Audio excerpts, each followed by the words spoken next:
예전에 중국을 통해서 몰래 북한 땅에 들어가 선교를 하시고 복음을 전하시는 한 목사님에게 들은 이야기입니다. 지금도 북한에서는 신앙생활하다 발각이 되면은 당에 끌려가 재산 몰수당하고 심지어 죽는 일들도 있음에도 불구하고 지조 있게 생명을 걸고 신앙생활을 하는 성도들이 우리가 생각하는 것보다도 더 많이 있다고 합니다. 그래서 생명을 걸고 이 목사님도 중국을 통해 북한에 들어가 그렇게 성도들과 교제하고 말씀을 나눈 후에 떠날 때에는 항상 그 각 교회들의 성도들의 기도 제목을 물으신다고 합니다. 돌아오셔서 그 북한 땅에 있는 교회와 성도들을 위해서 기도해 주시기 위함이죠. 그들의 기도 제목은 그냥 단순한 기도 제목이라기보다는 마음에 피 맺힌 소원이라고 합니다. 상당한 다양한 그 기도 제목이라고 합니다. 예를 들어서 세례를 제가 꼭 받고 싶습니다. 혹은 주님의 살과 피라고 일컫는 그 성찬식을 죽기 전에 꼭 한 번만 해보고 싶습니다. 어떤 분들은 그 북한 땅에 있어 어떻게 그런 신앙을 가졌는지 평생 모은 그 작은 돈을 11조로 드릴 수 있는 교회가 이 북한 땅에도 세워지길 원한다는 기도 제목을 내놓는 분들이 있대요. 그런데 어느 교회 어느 성도들을 묻더라도 항상 동일하게 내놓는 기도 제목이 하나가 있다고 합니다. 그건 다른 것이 아니라 목사님, 선교사님, 성경책 한 권만 가졌으면 좋겠습니다. 성경책 한 권만 너무나 가지고 싶다고 성경책 하나만 가졌으면 좋겠다라는 기도 제목과 부탁을 대부분의 성도들이 드리더라는 거예요.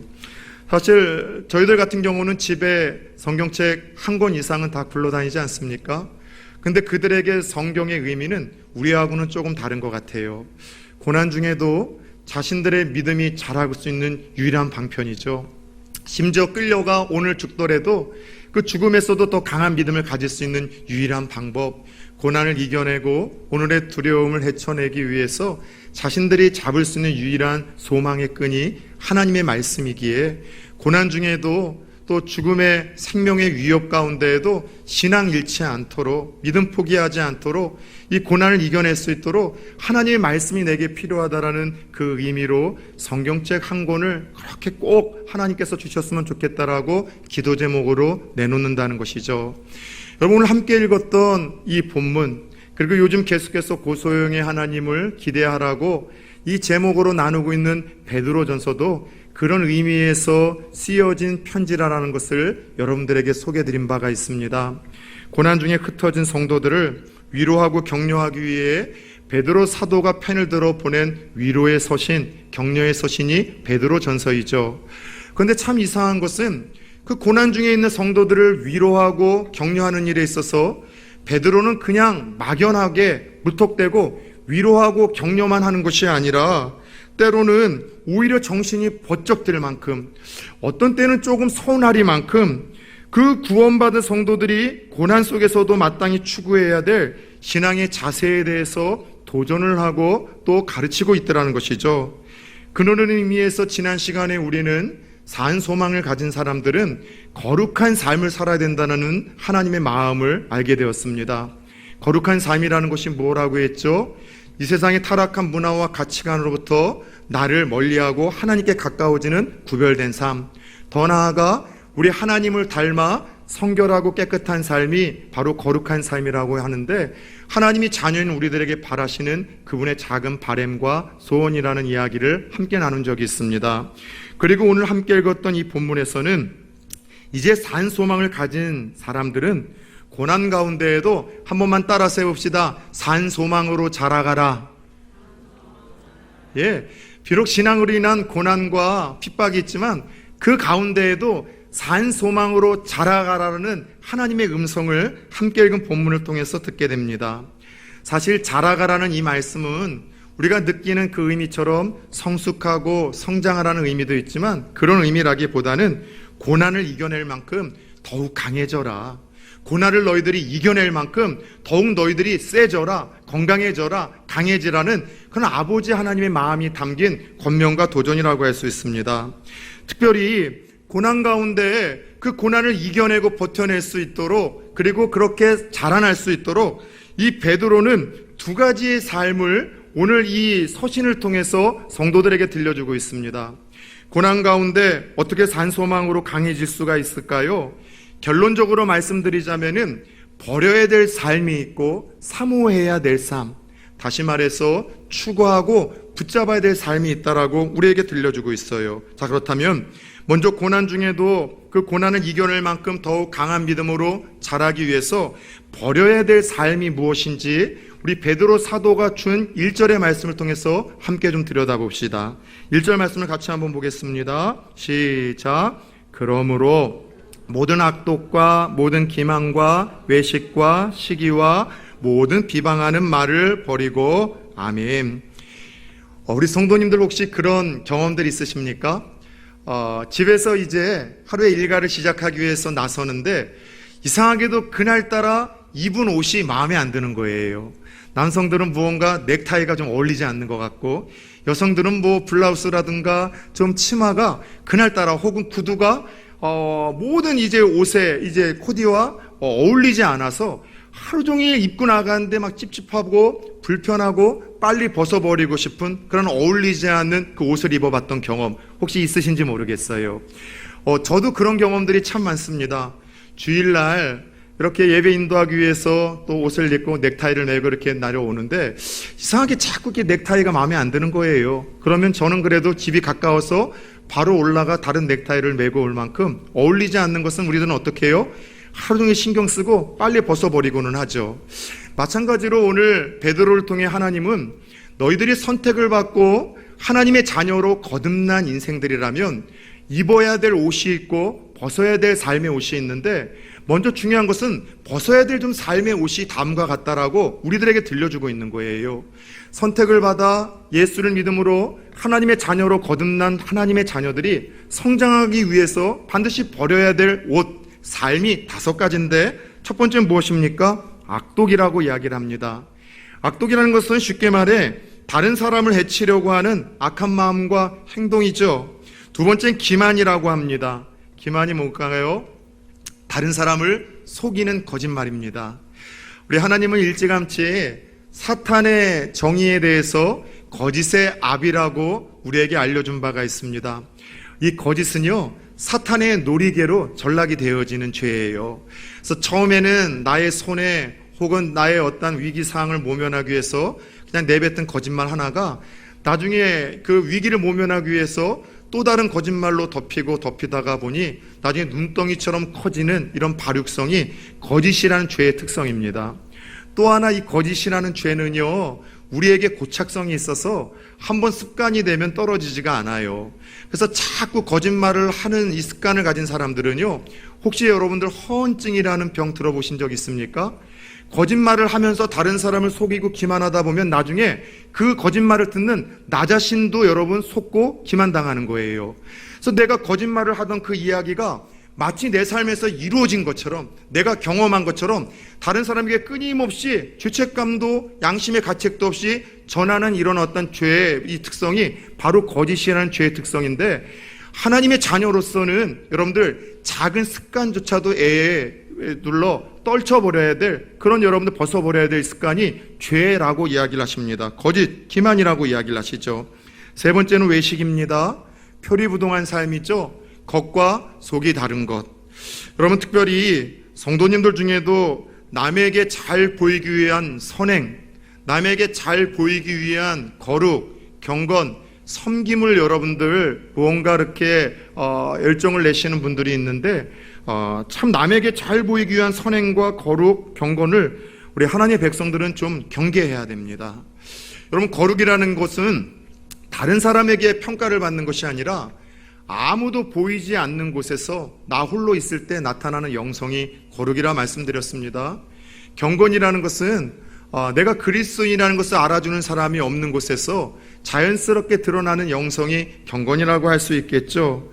그런데 여러분, 누군가에게 보이기 위한 선행, 누군가에게 보이기 위한 거룩, 누군가에게 보이기 위한 이 섬김 때문에 자꾸 바리새인들과 같이 오늘날 교회 안에도 교회에서의 쓰는 가면이 다르고, 집에서 쓰는 가면이 다르고, 세상에서 쓰는 가면이 다르고, 또 여러분들 가정에서 쓰는 가면이 다른 이런 외식하는 이들이 참 많다는 것이죠. 겉과 속이 다른 표리부동한 삶은 이 하나님의 자녀들에게는 자라나기 위해서, 더 건강해지게 성장하기 위해서 반드시 버려야 될 어울리지 않는 세 번째 옷이라고 이야기를 하고 있어요. 그런 의미에서 참 저희 교회 섬기시는 우리 봉사자분들은요, 참 한결같은 분들이라는 사실을 깨닫습니다. 어제도 명절 또 연휴 마지막 때라 토요일 날마다 늘 우리 본당 3층서부터 1층 계단 4층까지 늘 장로님들 집사님들 몇 분이 나오셔서 청소를 하셔서 깨끗하고 쾌적한 환경에서 예배 드릴 수 있도록 한 2년 동안 그렇게 보이지 않는 곳에서 매주 섬겨 오셨습니다. 어제는 좀 누가 올까 싶어서 아무도 안 오면 저라도 해야 되겠다는 마음을 갖고 있던 찰나에 어제도 또 장로님들 몇 분 오시고 또 권사님 또 집사님 또 부부와 함께 오셔서 쓸고 닦고 걸레질하고, 또 우리 권사님 한 분은 1층 제가 이 CCTV로 보니까 창틈도 누가 본다라고 그 걸레질까지도 공일날 나와서 하시는 걸 보면서 참 저들의 섬김이 귀하고 아름답다는 생각을 가진 거예요. 일부 예배 끝나고 같은 시간대에 여러분들 똑같이 또 주일학교에서 섬기는 이들도 보이지 않죠. 뭐 재정을 담당하시는 분들이나 곳곳에서 섬기는 분들 중에 보이지 않는 곳에서 여러분들 드러내는 그 거룩과 경건과 섬김이야말로 하나님이 상급으로 연결시키는 진짜 섬김, 진짜 거룩, 진짜 경건이라는 사실을 기억합시다. 오늘 하나님의 사람들에게 어울리지 않는 이 세 번째 옷이 바로 이 외식이라는 옷인데, 겉과 속이 다른 이 모습이 여러분 알게 모르게 우리에게도 여러분 입혀질 수 있다는 것을 늘 경계하고 신경 쓰셔야 돼요. 네 번째 우리가 벗어야 될 어울리지 않는 옷은 시기라고 이야기를 합니다. 쉽게 말해 타인이 잘 되는 것을 방해하는 거죠. 질투는 마음의 심적인 상태라고 한다면, 시기라는 것은 마음에 있는 것을 상대에게 실제로 이제 행동으로 드러내는 거예요. 여러분들 누군가를 시기하고 또 누군가를 질투하는 것, 이 모든 것은 비교 의식으로부터 시작된다는 것은 알고 있죠. 그래서 우리 성도들은 무엇보다도 이 비교 의식으로부터 좀 자유로워져야 돼요. 누군가하고 자꾸 내 삶을 비교하기 시작하면, 전에도 제가 이행시로 이야기를 했던 것처럼 안 좋은 열매가 맺어질 수밖에 없어요. 비참해지거나, 누군가하고 비교를 했는데 내 삶은 그보다 가난한 거예요. 우리 집은 평수가 적어요. 나는 그 사람보다 덜 건강해. 또 그들의 가정의 자녀들보다 우리 자녀는 변변치 않아. 자꾸 비교하다 보면은 모질하다는 생각으로, 부족하다는 생각으로 자꾸 스스로를 비참하게 여기거나, 혹 옆 사람과 비교를 했는데 뭔가 내가 옆 사람보다 더 나은 것이 있으면 우쭐해지고 교만해질 수 있는, 뭐 앞이나 뒤나 이 안 좋은 열매를 맺을 수밖에 없는 것이 비교의식이라는 거죠. 그래서 예수 믿는 하나님의 백성들은 비교를 하기는 하되 옆 사람, 주위 사람들과의 비교가 아니라 한 번만 따라 세웁시다. 어제의 나 자신과 비교하라. 네, 옆 사람과 비교할 필요 없어요. 어제의 나 자신과 비교하면 돼요. 내가 어제보다 하나님과 더 가까워졌는가? 어제보다 내가 더 깨끗한 사람이 되었는가? 어제보다 인격적으로 더 성숙하고 훌륭한 사람이 되었는가? 어제보다 내가 여러 모양의 자기 개발에 힘쓰고 있는가? 어제보다도 내가 나의 건강을 위해서 더 힘쓰고 있는가? 그래서 어제의 나 자신과 우리는 비교할 뿐, 주위 사람들과 비교하기 시작하면 비참하거나 교만해질 수밖에 없는, 우리와 어울리지 않는 옷을 입을 수밖에 없다는 것을 말씀해주고 있는 거죠. 끝으로 우리가 또 고난 가운데도 강하기 위하여 벗어야 될 어울리지 않는 옷이 있다면 비방의 옷과 삶이라고 이야기를 하십니다. 비방, 험담이죠. 다른 사람 중상모략해서 깎아내리는 것입니다. 근데 여러분들 경험해 보셨죠? 잠언에도 그런 얘기가 있어요. 다른 사람을 위한 험담은 마음속 깊이 내려가는 별식과 같대요. 이게 무슨 말인가 하면 맛있다는 거예요. 재밌다는 거예요. 3355 모여서 크리스찬들도 여러분 긴장을 풀다 보면은 항상 이야기의 화제거리는 다른 사람을 비판하거나 흉보거나 험담할 때가 얼마나 많은지 모르겠어요. 죄송하지만 목사들의 모임에서는 그럴까요? 안 그럴까요? 죄송하지만 목사들의 모임에서도 긴장이 풀리면은요, 그럴 때가 있어요. 그런데 여러분들 참 재밌는 것은 누군가를 험담하거나 비방할 때는 안 좋은 감정이 있기 때문에 험담하고 또 그렇게 누군가를 비방하는 것 아니겠습니까? 저도 그럴 때가 있어요. 누군가에 대해서 안 좋은 감정이 있으면 자꾸 의도적으로 모임에서 그 사람이 안 좋은 모습들을 다른 사람들에게도 이야기를 하고 나누는 거죠. 그리고 그런 모습을 스스로 보면서 깜짝깜짝 놀랄 때가 있는 거예요. 이게 목사가 맞는가? 설교할 자격이 있는가? 그래서 새벽마다 기도하면서 하나님에게 은혜를 구해요. 그리고 어떻게 그 비방과 험담의 이 치료제와 처방전을 받는가 하면, 네가 성도들에게 가르쳐준 대로 마음으로는 동하지 않겠지만 의지적으로, 신앙적으로 그 사람을 위해서 억지로라도 축복을 해보라는 거예요. 여러분 그거 아세요? 잘 생각해 보세요. 내가 누군가를 위해서 비방하는 사람들은 기도하지 않는 사람들이에요. 근데 내가 기도하는 사람들은 함부로 험담을 하거나 비방하지 않습니다. 무슨 말인가 하면, 내 마음에 안 들어서 누군가를 비방하고 험담하고 싶을 때 하나님 주신 최고의 처방전, 비방과 험담에 대한 억제제 하나가 있는데, 여러분 의지적으로 기도하는 거예요. 제가 경험을 해봤어요. 이게 목사라고 나에게 조금 안 좋은 감정이 있는 사람을 험담하고 있는 꼬라지를 보면서 아파하니까 하나님이 네가 가르친 대로 그 사람을 위해서 기도하고 축복하라는 거예요. 그리고 실제로 기도하고 축복하니까 참 놀라운 게, 조금씩 그 사람에 대한 비방과 험담이 사라질 뿐만이 아니라 뜻하지 않은 자리에서 그 사람에 대한 험담과 비방이 나오니까 제가 그 모임과 그 이야기들을 저지할 만큼 하나님이 제게 은혜를 주시더라는 것이죠. 요즘에 누군가가 자꾸 미워집니까? 누군가가 속된 말로 꼴보기 싫어집니까? 그래서 모일 때마다 그 사람에 대한 이야기를 통해서 그 사람이 얼마나 인격적으로 형편없고 부족한 사람인지 함께 다른 사람들에게 나누며 이상한 카타르시스를 경험하고 싶은 유혹이 찾아옵니까? 하나님의 사람들로서 그 여러분들 유혹의 옷, 그 여러분들 안 좋은 습관의 옷을 벗지 아니하면 우리는 자라날 수가 없다는 것이죠. 사랑하는 여러분, 나에게 서운한 사람, 꼴보기 싫은 사람, 우리가 마음으로는 동하지 않겠지만 따라 세웁시다. 의지적으로, 신앙적으로 기도하고 축복해보라. 여러분 신앙적으로, 의지적으로 기도하고 축복해 보십시오. 험담과 비방이 내 입에서 사라지게 하신 하나님의 은혜, 더 나아가 정말 그를 축복하며 끌어안을 수 있는 넉넉한 마음을 주신 하나님의 은혜가 또 여러분들에게도 주어질 줄 믿습니다. 이처럼 여러분들 이 5가지 악독과 기만과 외식과 시기와 비방은 우리에게 어울리지 않는 옷은 빨리 벗어버려야 하듯 거듭난 우리의 삶에 어울리지 않는 옷이라 하나님은 매일매일 벗어버리라고 이야기를 하고 계세요. 예, 이 5가지의 삶이 예수 믿는 우리의 삶에서 떨쳐내기가 얼마나 힘들다는 것 하나님이 아실까요? 모를까요? 아셔요. 그럼에도 불구하고 이 5가지의 삶이 하나님의 자녀인 내게 어울리지 않는다는 것, 이것을 벗어내지 못하면 우리가 성장할 수 없고 더 자라날 수 없다는 사실을 기억하며 끊임없이 하나님, 내게서 악독과 기만과 외식과 시기와 이 비방의 싹이 자라날 때마다 하나님 잘라내 주시고 하나님 벗어버릴 수 있도록 내게 깨어있는 영성을 허락하여 주옵소서. 저와 여러분들 기도 제목이 되기를 축원합니다.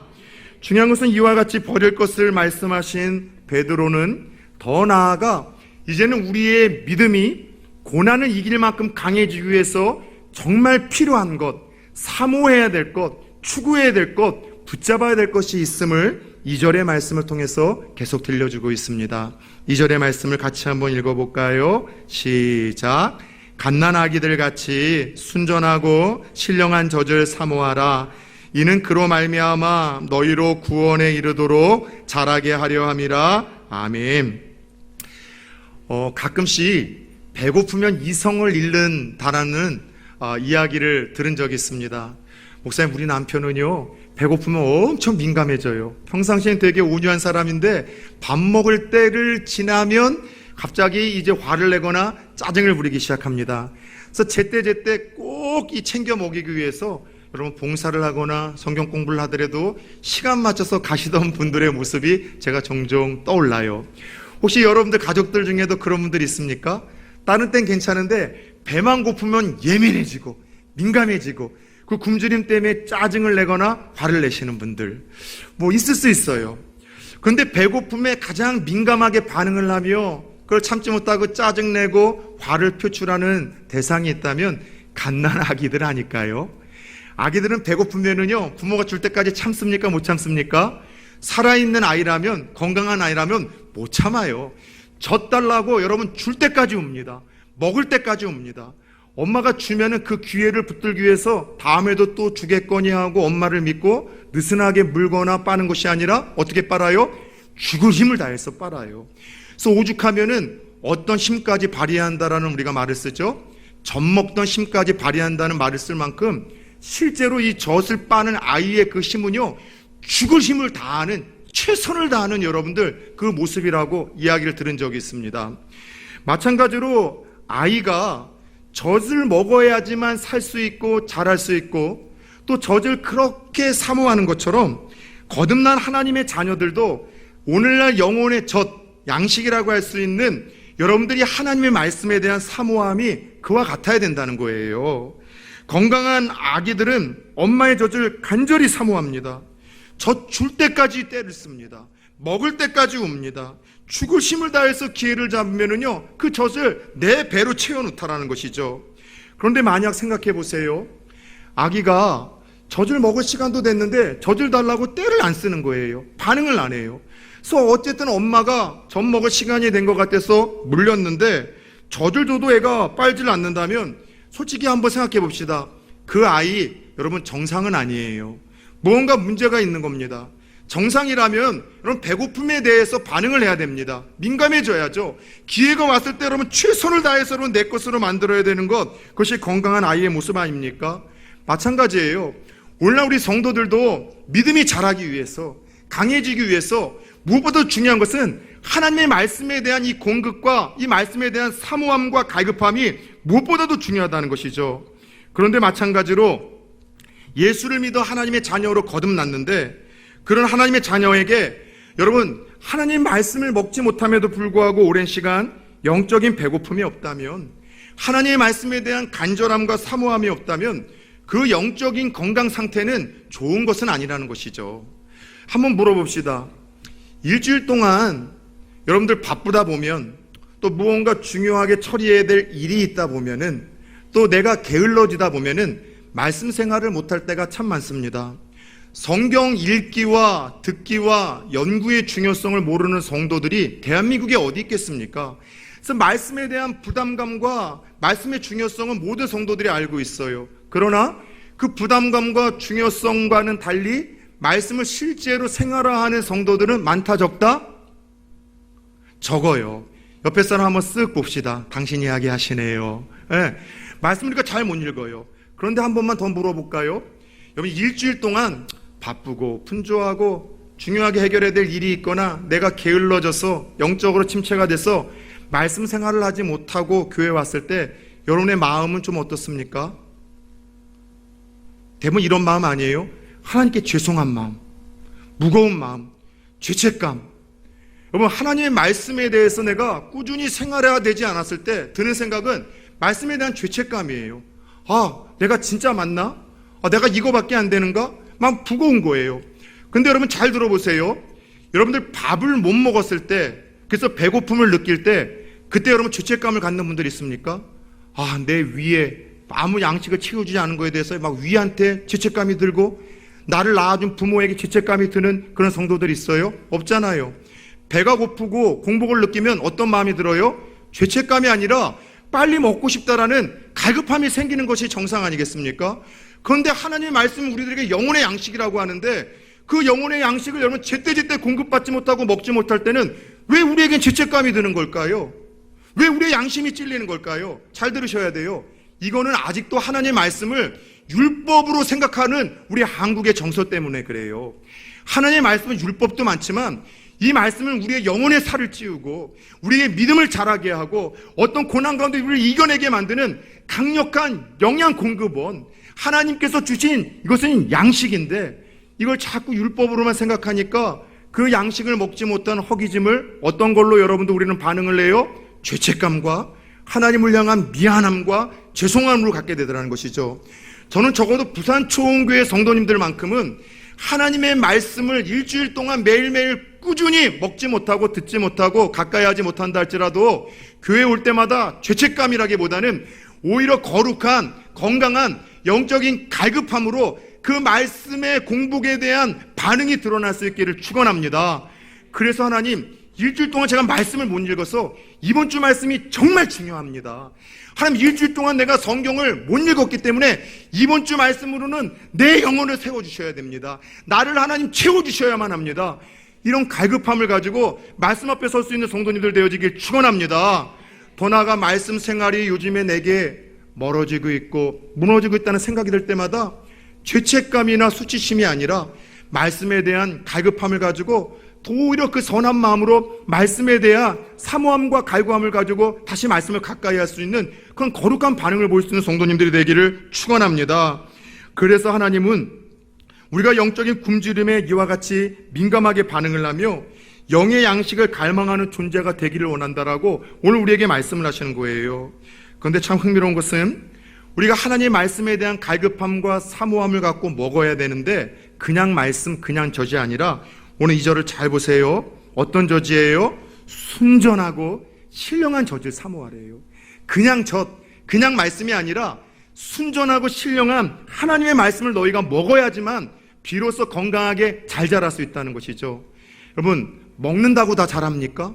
먹는다고 더 건강합니까? 아니에요. 잘 먹어야 돼요. 골고루 먹어야 되죠. 바르게 먹는 식습관이 중요한 것처럼 말씀을 무조건 많이 읽고 듣고 연구한다고 해서 우리의 믿음이 건강하게 자라는 것이 아니라 여러분, 순전하고 신령한 말씀을 우리가 먹어야지만 균형 잡히게 건강하게 잘 자란다는 것이죠.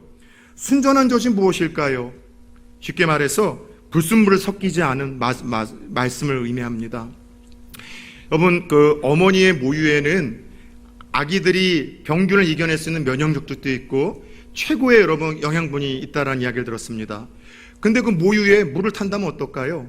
그 영양분과 아이들에게 그 흘러가야 될 좋은 여러분 그 효과가 어떻게 되겠어요? 감소되는 것 아니겠습니까? 하나님의 말씀도 그럴 수 있다는 거죠. 신령한 젖이라는 것은 마치 아주 신비로운 말씀을 우리가 들을 때 예전에는 한 번도 듣지 못했던 해석과 그런 적용의 말씀이라고 생각하는데 천만의 말씀, 원어를 보니까 논리적인 말씀, 합법적인 말씀을 의미합니다. 무슨 말인가 하면 그 말씀의 원뜻이 무엇인지를 바로 알려주고 말씀이 어떤 배경에서 그것이 나온 말씀인지를 바로 들려주고 그 말씀을 주신 하나님의 의도가 무엇인지를 명확하게 바로 풀어서 그렇게 듣고 전하는 말씀이 바로 신령한 젖, 신령한 말씀이라는 거예요. 왜 하나님은 말씀하면은 다다익선이라고 많이 듣고 읽고 먹기만 하면 좋을 거라고 생각하는데 왜 아무 말씀이나 먹지 말고 신령하고 순전한 젖, 그런 말씀을 먹으라고 했는지 궁금하지 않습니까? 초대교회에 실제로 신령하지도 않고 순전하지도 않은 하나님의 말씀을 먹이는 거짓 교사들이 참 많았었어요. 지금처럼 성도들이 성경을 가지고 있던 시대도 아니었었고 그냥 사도들이 두루마리 하나를 보내면은 그 지역 교회가 돌아가면서 보다 보니 말씀에 대한 갈급함이 얼마나 많았겠습니까? 그걸 이용해서 순회 이 전도자들 중에 거짓된 말씀으로, 잘못된 말씀으로 하나님의 말씀을 전하고 그냥 그런 권위를 맹목적으로 받아들이면서 잘못 해석하고 적용한 말씀을 받음으로 인해서 이 진리로부터 이탈하는 이 안타까운 일들이 초대교회에 끊임없이 일어났던 거예요. 그래서 순전하지도 신령하지도 않은 가르침들이 많았기에 하나님은 베드로 사도를 통해 성경 곳곳에서 그 당시의 상황을 보며 이런 경고의 말씀도 들려주셨습니다. 베드로 후서 우리 1장 20절 21절 말씀을 한번 좀 읽어볼까요? 좀 띄워주세요. 먼저 알 것은 성경의 모든 예언은 사사로이 풀 것이 아니니, 그러니까 함부로 막연하게 그 배경도 모르고 원어도 모르고 의도도 모르고 그냥 자기 소견대로 풀어서는 안 된다는 거죠. 예언은 언제든지 사람의 뜻으로 낸 것이 아니니 성령의 감동하심을 받은 사람들이 하나님께 받아 말한 것이니라. 하나님의 의도를 따라 그것이 무슨 의미인지를 풀어보고 합법적으로 논리적으로 바르게 여러분 말씀을 풀어주고 그 말씀을 먹어야 된다는 것이죠. 계속해서 베드로후서 3장 16절에서는 더한 경고의 말씀을 들려주십니다. 또 그 모든 편지에도 이런 일에 관하여 말하였으되 그 중에 알기 어려운 것이 덜어 있으니 무식한 자들과 굳세지 못한 자들이 다른 성경과 같이 그것도 어떻게 풀다가 억지로 풀다가 스스로 자기도 죽고 남도 죽이는 거짓된 교사와 그리고 그런 성도들이 초대교회에 많았다는 것을 우리들에게 일러주시는 거예요. 여러분, 그래요. 우리는 어린 아이들처럼 말씀을 사모해야 되지만 어떤 사상으로 오염되지 않은 순수한 하나님의 말씀, 더 나아가 신비주의적인 방법으로 해석하고 전하는 말씀이 아니라 논리적이고 합법적인 바른 하나님의 말씀을 사모하며 먹어야 된다는 것을 잊지 마십시오. 그런 의미에서 잘 들으세요.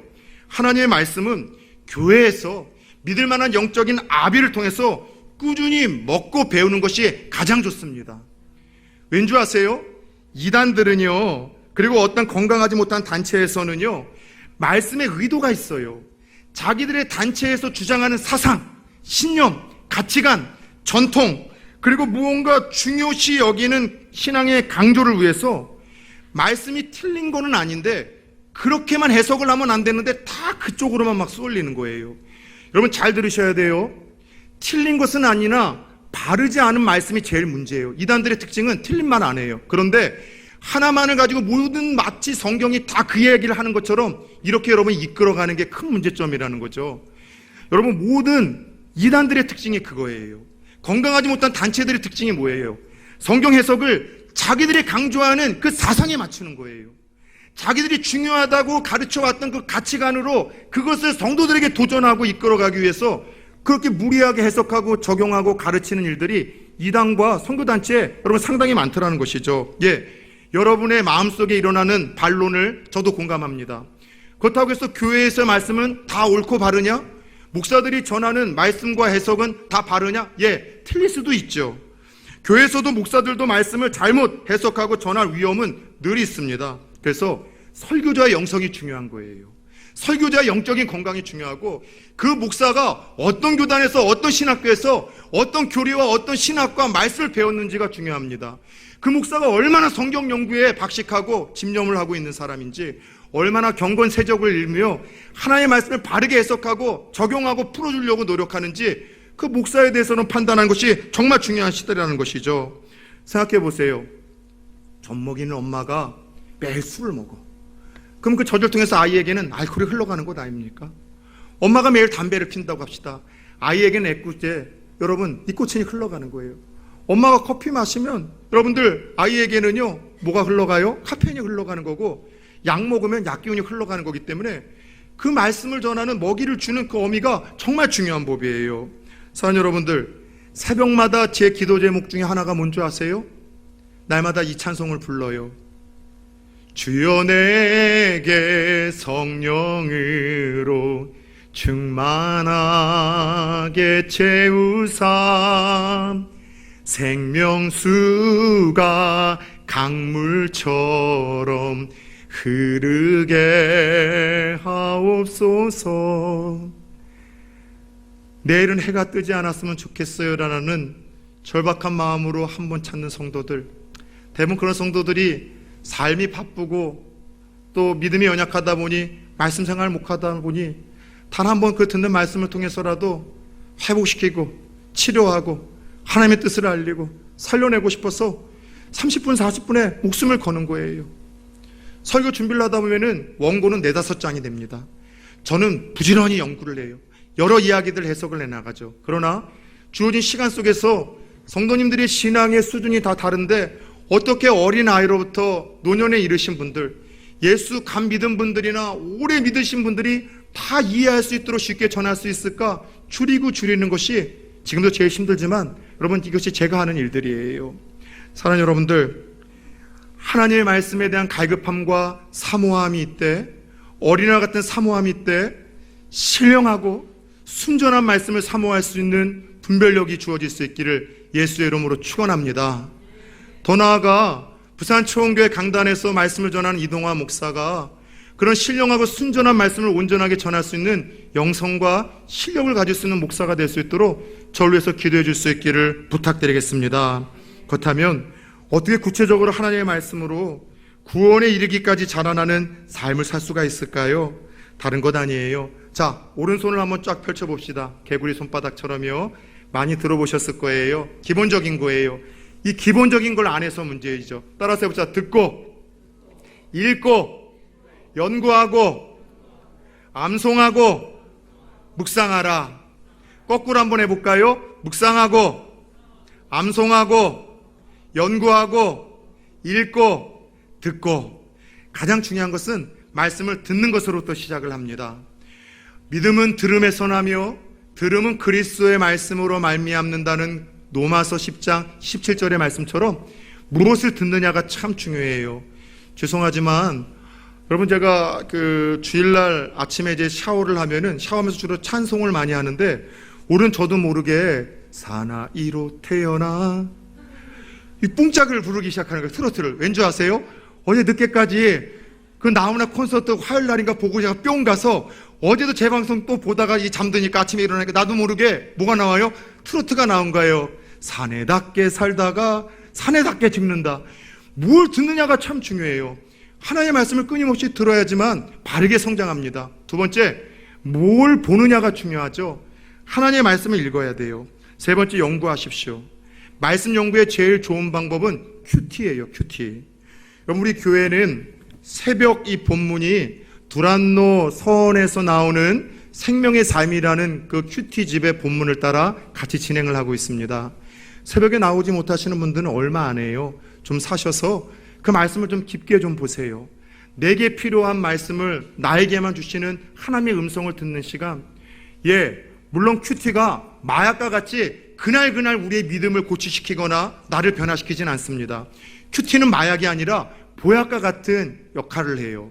마약은 반짝 우리에게 힘을 주고 효과를 드러내나 시간이 갈수록 안 좋은 중독 상태에 빠지게 하지만, 보약은 먹고 마실 때에는 바로 나에게 효과가 없어요. 그러나 쌓이면 내가 튼튼해지고 건강해지고, 그리고 근본적인 병이 해결되는 것처럼 큐티라는 것이 그런 것이죠. 하나님의 말씀에 대한 연구가 우리에게 있어야 된다는 거죠. 네 번째는 암송이에요.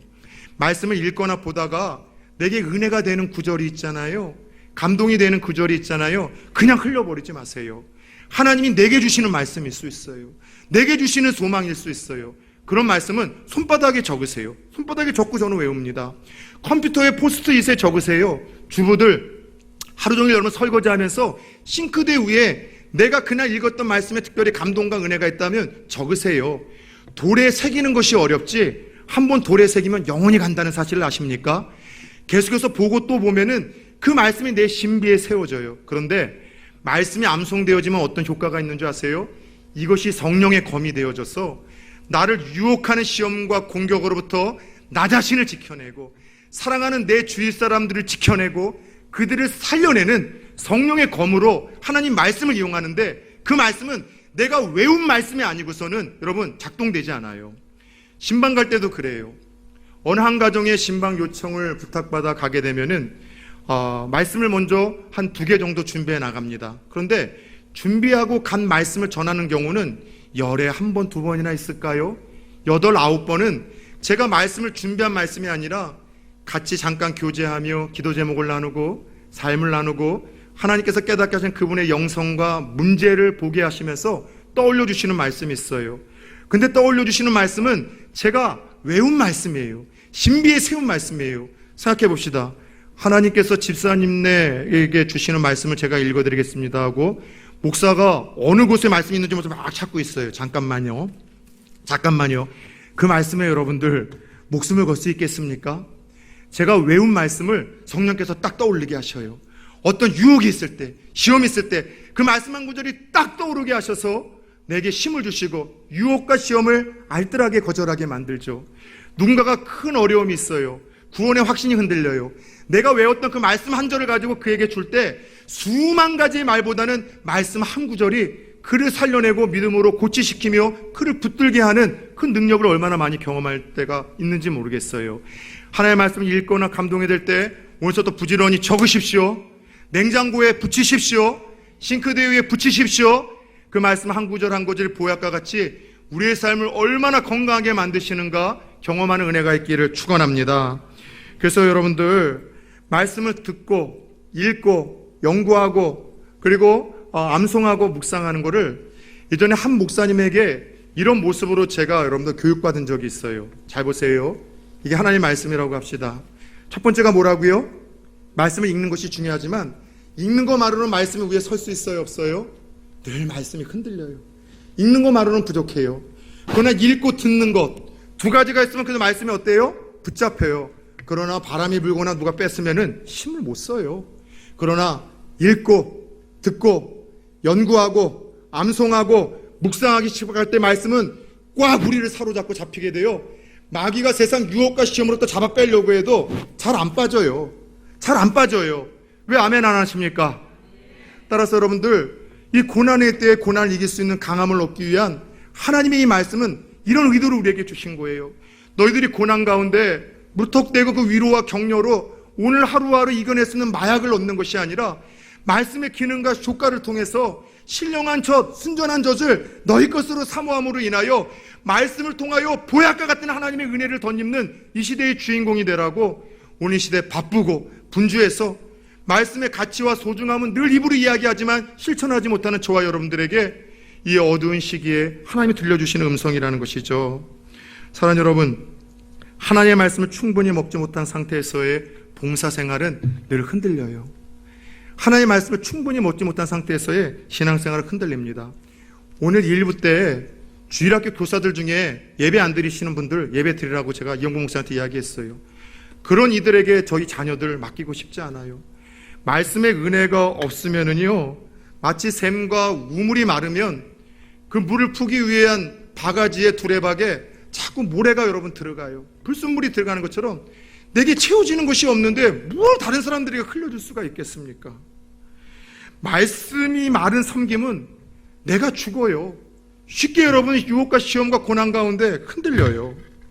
그러나 말씀이 마른 신앙생활은 기쁨과 능력도 없고 늘 원망과 불평을 입에 달고 살고 쉽게 영적으로 편들고 유혹과 시험과 고난에 쉽게 여러분들 자빠져 버리지만 말씀을 사모하고 말씀을 날마다 공급받고 말씀을 듣고 읽고 연구하고 묵상하고 암송함으로 말씀을 붙들고 말씀에 사로잡힌 사람들에게는 시험과 유혹과 고난을 이길 수 있는 하늘의 능력이 주어진다는 사실을 오늘 말씀을 통해서 깨닫기를 축원합니다.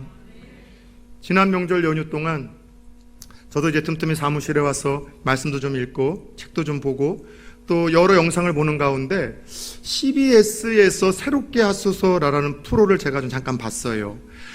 이제 가수 주영훈 씨가 MC로 이제 활약을 하고 우리 사회에서 이제 신앙을 가지고 있는 때로는 연예인들 또 유명한 목사님들을 모셔다가 또 간증도 듣고 신앙의 이야기를 듣는 그런 프로인데 최근에 제가 본 프로에는 누가 나왔는가 하면 그대 나를 두고 떠나가지 마라 토요일은 밤이 좋아. 여러분들 못 들은 척하면 저만 또 쓰레기 되는 거 아닌가요? 이 노래 당신도 울고인 이 수많은 명절을 만든 잘생긴 배우 누군지 아세요? 누군지 아세요? 네? 저만 또 쓰레기가 되고 있습니다. 가수 김종찬 씨가 나왔더라고요. 그분이 목사님이 되셔서 일산에서 아주 건강하고 영성 있게 목회를 한다는 사실 혹시 알고 계십니까? 주영훈 씨가 물었어요. 그 잘 나가던 가수에서 왜 어떻게 목사님이 되셨냐고, 어떻게 하나님을 만났냐고 자기의 이야기를 처음으로 이제 펼치더라고요. 잘 나가고 뭐 그럴 때 조금 이제 돈을 끌어 쓰다가 그게 잘못돼서 갚지 못해서 감옥 6개월에 가게 됐다는 거예요. 누구보다도 낙심하고 절망했던 그 감옥 생활 가운데 교도관 한 사람이 자기의 팬이라고 이야기를 하며 자꾸 불러내서 차도 한 잔 마실 수 있는 시간, 대화할 수 있는 시간을 틈틈이 주더라는 거예요. 그래서 그 교도관과 여러 교제를 나누는데 그 교도관이 알고 봤더니만 예수 믿는 사람이었었어요. 그리고 그렇게 여러 번의 교제 가운데 갑자기 교도관이 아까 소개했던 로마서 10장 17절의 말씀을 툭 던지더래요. 믿음은 선생님 들음에서 나며 들음은 그리스도의 말씀으로 말미암습니다.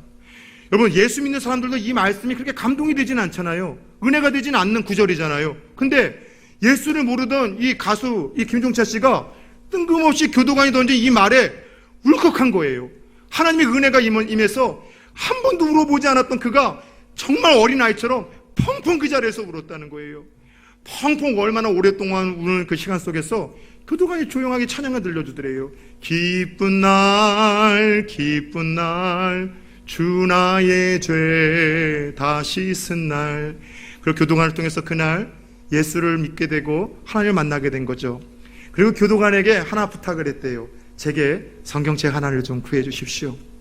그리고 그날서부터 읽게 된 그 성경책, 때로는 일찍 불을 끄게 되고 여러 가지 또 교도소에서의 또 일정 때문에 읽을 수 없는 시간이 없음에도 불구하고 영화에서 나오는 것처럼 창문 달빛에 밤에는 읽어가면서 6개월 동안 무려 성경을 16독을 했다는 거예요.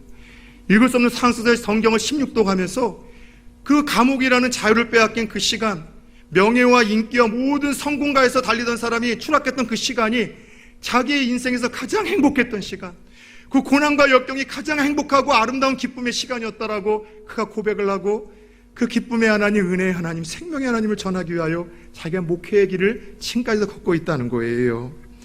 사실 요즘처럼 우리 개인의 신앙을 지켜내기가 힘든 시기가 예전에 언제 있었는가 싶습니다.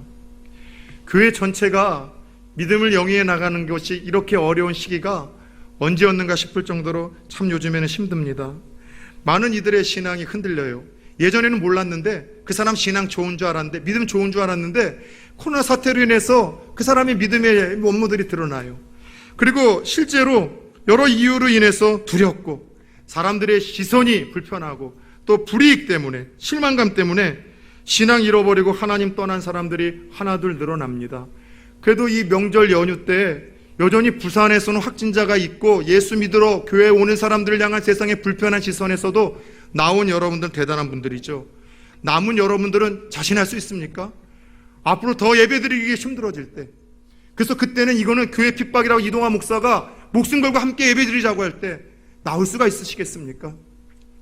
끝까지 내 신앙은 어떤 어려움과 고난 속에서도 뺏기지 않고 먼저 떠난 이들처럼 흔들리지 않겠다라는 자신감을 가질 수 있겠습니까? 남은 저와 여러분들은 어떻게 해야 될까요? 다른 것 없어요. 오늘 베드로를 통해서 하나님이 들려주세요. 그래서 너희들이 더 자라야 된다는 거예요. 말씀으로 자라가라는 거예요. 말씀으로 강해져라는 거예요.